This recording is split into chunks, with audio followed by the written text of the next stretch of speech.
आपका सवाल है कि सतरा किसे कहते हैं और सतरे की मिकदार क्या है।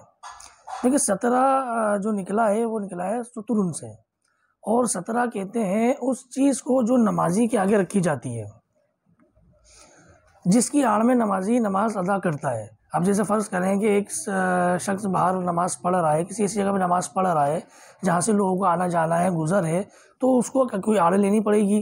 तो आड़ जो ली जाती है, जिस चीज़ की आड़ ली जाती है, उसको सतर कहते हैं।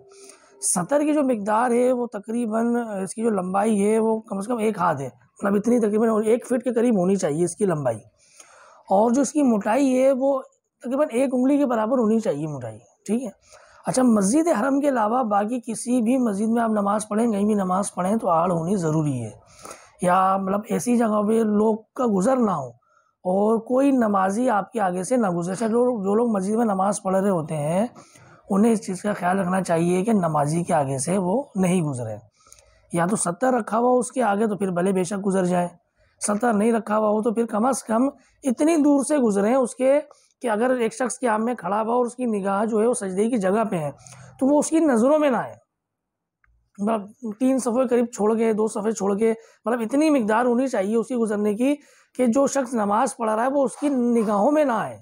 मतलब अगर सजदे की जगह पे उसकी निगाह है तो उसकी निगाहों में ना आए, क्योंकि तकरीबन 2-3 फीट आगे तक के थोड़ी सी नज़र दिखाई देता है हल्का फुल्का, तो उसकी नज़रों में आए बगैर वो गुजरता है तो ठीक है, वरना 70 की आड़ होनी चाहिए और नमाजी के आगे से ना गुजरें।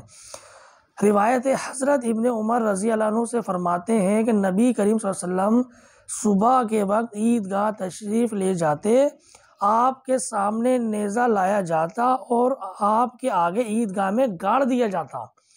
हुजूर इसकी तरफ नमाज पढ़ते, यानी जब नबी करीम सल्लल्लाहु अलैहि वसल्लम ईदगाह जाते, नमाज के लिए तशरीफ़ लेके जाते, तो अपने आगे नेज़ा गाड़ लिया करते थे, ताकि आपकी नेज़े की आड़ हो जाए और कोई आपके आगे से गुजरे तो उसको गुनाह ना मिले। तो हमें इस चीज़ का बहुत कसदन करके ख्याल रखना चाहिए कि हमें ये छोटी चीज़ें लोग नज़रअंदाज कर देते हैं। मस्जिद में नमाजियों के आगे से गुजर रहे होते हैं, यार वो तो मुझे जाना है, मुझे गुजरना है, तो थोड़ा सा फासले से इतना गुजरें। अगर बहुत ज़रूरी गुजरना है तो इतने फासले से गुजरें कि नमाजी की निगाहों में आप ना आए।